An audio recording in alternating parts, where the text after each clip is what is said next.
Hey guys, it's Roger, and today I'll be giving you my opinion and take on the film and book A Monster Calls by Patrick Ness. So, firstly we'll start off with a brief summary about the film and book. Connor, who's played by Lewis McDougall, is dealing with far more than other boys his age. His devoted mother, played by Felicity Jones, is ill. He has little in common with his impervious grandmother, and his father has resettled thousands of miles away. But Connor finds the most unexpected ally when the monster played by Leanne Nelson appears at his bedroom window one night.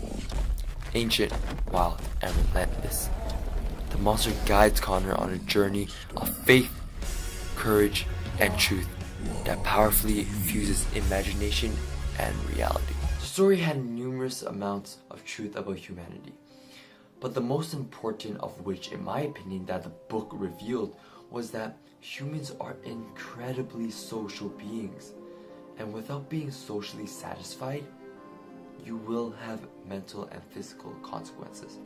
One of the main elements that I thought supported my thesis was theme/issue. Now, one of the main issues in the book and film was ironically isolation itself. Connor became isolated when his mother became ill. Most of the school, including the students and teacher, avoided him because they didn't want to set him off or trigger anything. Most of them didn't want to face him because none of them had any familiarities with what he was going through. It was easier for them to say nothing than anything at all. And in the book and movie, we see how harmful the tactic really is. Connor loses all his confidence in himself and resorts to physical abuse accordingly.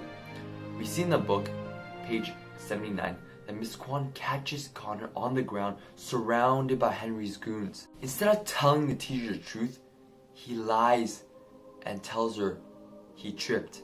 As a result, Connor's closed-off attitude and lacking courage to do or say what's right, Henry and his goon takes advantage of him and physically hurt him. Versions of reality is also a major theme/issue in the book.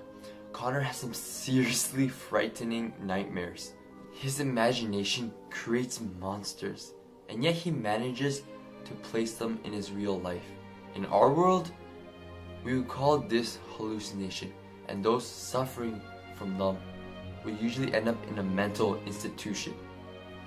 It shows us that isolation can even manifest so much as delusion and hallucination, which is a prime example of psychological defects. Connor's character changed drastically throughout the whole film and novel, from being a shy, outspoken child to an understanding, young, mature man near the end. Which brings me to the second element that supports my thesis: character development. Now, prior to Connor starting to prove himself, we see the effects of isolation early on in the novel and film. With that, we see his levels of anxiety increases. This is a result of his mother, obviously, but also because of his own loneliness. He has no one to lean or express his feelings towards. In those early stages, we already know that Connor is at a social disadvantage. He enjoys spending his time alone drawing with headphones in, sort of to escape from reality. On page 89, Connor wasn't always lonely. He was in fact actually kind of happy with his only friend Lily, but later on, he didn't even have the courage to face Henry and the bullies. It is evident that being lonely will pressure people into mild or severe psychological problems depending on the person. Connor fully understood that his mother wasn't going to make it. Instead of accepting the fact, he denied it and shut everyone out of his life. At the end, we finally realized and figured out why the monster was walking in the first place. It was because of Connor's loneliness. And who the monster was he trying to heal? Wasn't his mother, but Connor himself. Evidently, A Monster Calls taught us an important lesson about human beings. That we are intensely social creatures, and if we don't feel socially supported, our mental and physical health will suffer.